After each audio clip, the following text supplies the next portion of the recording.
थेट जाऊयात, संजय राऊत सध्या बोलतात. समजतं का, कोर्टाचा आदेश आहे. या राज्यामध्ये निवडणुका घ्यायच्याच नाही हे धोरण या मिंदे सरकारनं अवलंबलेलं आहे. कारण निवडणुका घेतल्या की लोक जोडे मारतील, निवडणुका घेतल्या की लोक जोडे मारतील आणि प्रत्येक ठिकाणी पैशाचा वापर करून मतं विकत घेता येत नाही. त्यातली ही सिनेटची निवडणूक, इकडला मतदार हा सुशिक्षित पदवीधर, आपल्या विद्यापीठाच्या संदर्भात दिशादर्शक अशी जी अधिसभा असते ते निवडून देणारा हा मतदार हा विकत घेतला जात नाही. आणि जेथे मतदार विकत घेतला जाऊ शकत नाही तिथे मिंदे असतील, अजित पवार असतील किंवा फडणवीस असतील, हे निवडणुका घेण्यास घाबरतात. लोकशाहीला आणि लोकशक्तीला घाबरणारं हे डरपोक सरकार आहे आणि मुख्यमंत्री अत्यंत डरपोक आहेत. पैशाची ताकद ही लोकशाहीची ताकद नाही आणि म्हणूनच निवडणुकीला 24 तास असताना सिनेटची निवडणूक आपण 100% हारतोय याची खात्री पटल्यावर, भीती वाटल्यावर निवडणूक रद्द केली. पण मुंबईच्या उच्च न्यायालयानं त्यांना चपराक लावली आणि निवडणुकांचा मार्ग मोकळा केला. तरीही मी असं ऐकतोय की मुंबई विद्यापीठातले जे काही प्रशासन आहे ते कोर्टात जाऊन आजही या निवडणुकीला स्थगिती घेण्याचा प्रयत्न करतायत. याचा अर्थ विद्यापीठावर राजकीय दबाव आहे. हा दबाव जसा सरकारचा आहे तसा ज्या विचारांचे कुलगुरू किंवा इतर अधिकारी त्या विद्यापीठात बसलेले आहेत त्यांच्या मदर बॉडीचा हा दबाव आहे. ते काही असलं तरी मुंबई हायकोर्टाच्या निकालानंतर निवडणुका सुरळीत पार पडतील आणि सर्वच्या सर्व जागा ही शिवसेना म्हणजे युवा सेनेचे आमचे लोक जिंकतील याच्याविषयी आमच्या मनात शंका नाही. अशाच पद्धतीनं त्यांनी मुंबई महानगरपालिकेच्या निवडणुका टाळलेल्या आहेत. म्हणजे मुंबईसह 14 महानगरपालिका 3 वर्ष निवडणुका हे सरकार घेत नाही. 3 वर्ष मुंबईसारख्या महाराष्ट्राच्या राजधानीच्या महानगरपालिकेत नगरसेवक नसतील, पुण्यात नगरसेवक नसतील. आपण पाहिलं असेल की राष्ट्रपतींनी शेवटी पत्र लिहिलं आहे आयुक्तांना. राष्ट्रपती पुण्यात आल्या होत्या आणि पुण्यातल्या रस्त्यावर जे खड्डे आहेत त्याचा फटका राष्ट्रपतींना बसला आणि राष्ट्रपती एवढा बेजार झाला त्या खड्ड्यांमुळे की त्यांना शेवटी दिल्लीला गेल्यावर राष्ट्रपती भवनातून पुण्याच्या महापालिका आयुक्तांना पत्र लिहून खडसावावं लागलं की रस्ते दुरुस्त करा, हे आपले राष्ट्रपती सांगतात. मला भीती वाटत होती की राष्ट्रपतींचा ताफा कुठे खड्ड्यात अडकू नये, कारण ज्या पद्धतीनं रस्त्यातल्या पुण्यातल्या खड्ड्यात ट्रकच्या ट्रक आतमध्ये गेलेले आहेत, टेम्पो आतमध्ये खड्ड्यात गेले, तर राष्ट्रपतींचा ताफा अशा कुठल्या संकटात सापडू नये ही भीती आम्हाला वाटत होती. पण 14 महानगरपालिकांच्या निवडणुकासंदर्भात सुद्धा कोर्टानं हा अशा प्रकारचा निर्णय घ्यावा. आता निवडणूक आयोगाचे काही अधिकारी मुंबईत येत आहेत, निरीक्षक. निवडणुका कधी घ्यायच्या? विधानसभेच्या. खरं म्हणजे या विधानसभेच्या निवडणुका हरियाणा झारखंडबरोबर घ्यायला हरकत नव्हती, काहीच हरकत नव्हती. जर तुम्ही एक देश एक निवडणुका ही घोषणा करताय, मग एक देश एक निवडणुकीत तुम्ही 4 राज्यांच्या निवडणुका एकत्र घेऊ शकत नाही. आता ऑब्झर्व्हर येतील,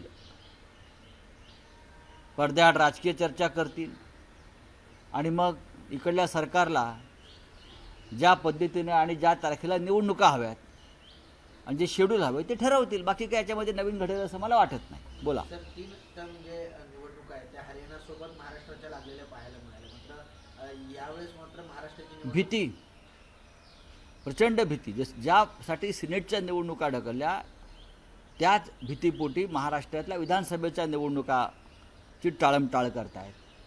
त्यासाठी मुंबई महानगरपालिकेसह 14 महानगरपालिकांच्या निवडणुका हे घेत नाही आहेत. हे अत्यंत डरपोक सरकार आहे, भेदरड सरकार आहे. बुळचट सरकार आहे. त्यांना निवडणुका घ्यायला भीती वाटते. ज्या सरकारला लोकांसमोर जायला भीती वाटते त्यांनी इंदिरा गांधींचा आदर्श समोर ठेवला पाहिजे. इंदिरा गांधींच्या संदर्भात मतभेद असू शकतात काही त्यांच्या कार्यासंदर्भात, पण आणीबाणीनंतर प्रतिकूल वातावरण असतानाही इंदिरा गांधी निवडणुकांना सामोऱ्या गेल्या. त्या निवडणुकीत इंदिराजींचा पराभव झाला, पण माझा पराभव होतो आहे म्हणून इंदिरा गांधींनी निवडणुका पुढे ढकलल्या नाहीत किंवा निवडणुकींना सामोरं जायचं टाळलं नाही, लक्षात घ्या. म्हणून इंदिराजी असतील, पंडित नेहरू असतील, असे जे काँग्रेसचे लोकशाहीवादी नेते होते त्यांच्या चरणांचं तीर्थ या भारतीय जनता पक्षाच्या लोकांनी आणि त्यांचे जे आश्रित आहेत मिंध्यांसारखे, त्यांनी त्यांच्या चरणाचं तीर्थ प्राशन केलं पाहिजे. आज जम्मू काश्मीरचे माजी राज्यपाल सत्यपाल मलिक मुंबईत दौऱ्यावर आहेत. काल त्यांचं मुंबईमध्ये एक भाषण झालं, कार्यक्रम झाला. आज सकाळी 11 वाजता ते मातोश्रीवर येथील. माननीय शिवसेना पक्षप्रमुख उद्धव ठाकरे यांची भेट घेतील, चर्चा करतील. त्याआधी ते चैत्यभूमीवर जातील. शिवाजी पार्कला शिवतीर्थावर येऊन छत्रपती शिवाजी महाराजांचं दर्शन घेतील पुतळ्याचं. बाजूला हिंदुहृदय सम्राट बाळासाहेब ठाकरे यांचं जी स्मारक आहे, समाधी आहे, तर तिथे जाऊन ते त्यांना वंदन करते. साजन पाचपुते यांची आपण उमेदवारी जाहीर केलेली, तर शरद पवार बारामतीमध्ये असं म्हणालेले की असा कोणालाही अधिकार नाहीये उमेदवारी जाहीर करायची. शरद पवार यांच्याकडे चुकीची माहिती आहे. माननीय पवार साहेबांकडे श्रीगोंदा संदर्भात चुकीची माहिती आहे. प्रत्येक पक्ष, घटक पक्षातला आपापल्या उमेदवारांना काम करण्यासाठी एक संदेश देत असतो की आपल्याला निवडणुका लढायच्या. आणि 288 मतदारसंघामध्ये आमची तयारी आहे. पक्ष आहे, उमेदवार कोणी, आता जसं आता कागलला सत्यजित घाडगे आहेत, याचा अर्थ असा आहे की ते तिथे निवडणूक लढणार आहे, सांगायची गरज नाही. अनेक मतदारसंघामध्ये काँग्रेस असेल, राष्ट्रवादी असेल, शिवसेना असेल, आपापल्या प्रमुख कार्यकर्त्यांना त्यांचा एक संदेश असतो की आपण तयारी करा. श्रीगोंदाच्या बाबतीमध्ये एवढं काय घडते मला माहीत नाही, पण श्रीगोंदा हा काय हॉट विषय नाही आहे. श्रीगोंद्यामध्ये महाविकास आघाडीचा आमदार जिंकेले मला माहिती आहे, आणि तो जिंकायलाच हवा.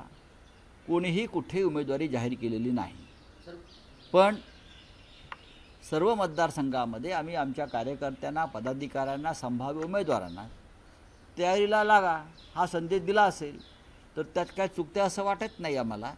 अशा प्रकारचे तयारीला लागा, कामाला लागा, पुढे व्हा असे संदेश माननीय पवारसाहेब असतील, जयंतराव पाटील असतील, नाना पटोले असतील, ह्यांनी दिलेले असतात.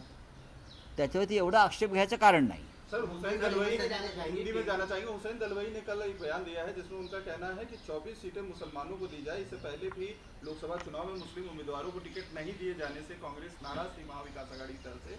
इस बार हुसैन दलवाई कह रहे हैं मालूम नहीं.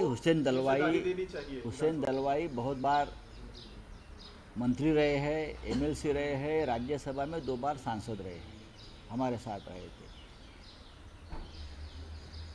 और मुझे लगता है कि लोकसभा चुनाव में क्या हुआ मुझे मालूम नहीं, लेकिन सभी को इस चुनाव में रिप्रेजेंटेशन मिलेगा, इस बारे में मेरे पास पूरी जानकारी है.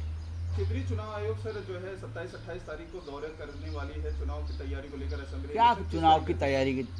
चुनाव तो महाराष्ट्र का विधानसभा का चुनाव तो झारखंड और हरियाणा के साथ होना चाहिए था. अब तक ऐसा ही होता आया है ना, 3 स्टेट का चुनाव. तो इस बार झारखंड और हरियाणा के साथ महाराष्ट्र का चुनाव नहीं लिया, डर गए. महाराष्ट्र जैसा बड़ा स्टेट हारने के बाद दिल्ली में भी गड़बड़ हो सकती है, मालूम है उनको, फिर जाएगी दिल्ली. तो महाराष्ट्र के चुनाव कुछ कारणों से आगे तैयारी नहीं है. क्या तैयारी नहीं है?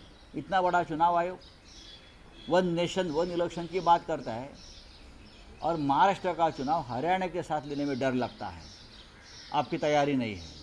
हाँ, ये बोगस लोग हैं. अब आएंगे उनके ऑब्जर्वर और सरकार के साथ बैठेंगे, और सरकार की जो सुविधा है, ये फडणवीस जी है या अमित शाह जी, उनकी जो सुविधा है उनके अनुसार शेड्यूल बना लेंगे. हमको मालूम नहीं क्या? अब चुनाव आयोग निष्पक्ष नहीं रहा है, बीजेपी की एक्सटेंडेड ब्रांच बन गई है।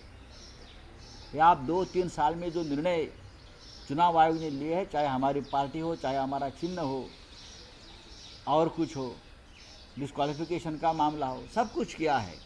जो मोदी जी को चाहिए, जो शाह जी को चाहिए, जो फडणवीस को चाहिए, उनके ऊपर कौन भरोसा रखेगा? हाँ, सर, मुंबईत शिवसेनेने 36 जागांवर जरी दावा केला असला तरी तेवढ्या जागा ते लढवणार नाही, असं विजय वडेट्टीवार म्हणाले। असा कोणताही दावा केलेला नाही। नंबर 1,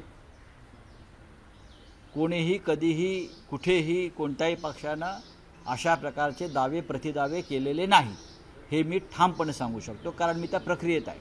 विधानसभेत विदर्भ आहे तिथे काँग्रेस जास्तीत जास्त लढावी, म्हणजे सत्तेत येण्यासाठी ते अधिक सोपं होईल असं विजय वडेट्टीवार म्हणाले। ठीक आहे, त्यांना म्हणू द्या, ते त्या पक्षाचे नेते आहेत, त्यांना म्हणू द्या। पण जे आमचं असेसमेंट आहे त्याच्यामध्ये राष्ट्रवादी काँग्रेस पक्ष आहे, शिवसेना आहे, काँग्रेस आहे, आम्ही एकत्र बसून निर्णय घेतो आणि या निर्णय घेण्यामध्ये, या प्रक्रियेमध्ये आमच्यामध्ये कोणते मतभेद नाही। 2 बार की बैठक हो चुकी है सर, 7 घंटे का लगभग उसमें चर्चा हो चुकी है। क्या कोई सीट शेयरिंग का फॉर्मूला तय हुआ फार्मूले है? की कितने सीटों पे बात तय होगी? देखिए महाविकास आघाड़ी में कोई फार्मूला की ज़रूरत नहीं है। हम तीनों 6 घंटा नहीं, अब तक हम 4 दिन पूरा तैयारी करके बैठे हैं और भी बैठेंगे, लेकिन जल्दी ही ये हमारी सीट शेयरिंग का जो काम है वो पूरा हो जाएगा। Thank you. तीसरा फ्रंट अम्बेडकर जी ने खोला है, ये जो तीसरा फ्रंट, चौथा फ्रंट, ये तीसरा फ्रंट, चौथा फ्रंट होता है ना, देश में कहाँ भी होता है, ये बीजेपी को मदद करने के लिए खड़ा होता है, या उस राज्य में जो पॉलिटिकल स्थिति होती है, सरकारें होता है, ये उनके स्पॉन्सर्ड होते हैं। तीसरा फ्रंट, चौथा फ्रंट, ये अब तक का इतिहास है। पॉलिटिकली उनको कोई लेना देना नहीं होता है, लोग ना स्टेट से, ना नेशन से, ना लोगों से, बस ये पैसे की खनखनाट होती है। तर निवडणुका घेण्यासाठी सरकार घाबरत असल्याचा आरोप संजय राऊत यांनी केलाय। मुंबई विद्यापीठावर राजकीय दबाव असल्याचं वक्तव्यही त्यांनी केलंय। एबीपी माझा, उघडा डोळे बघा नीट।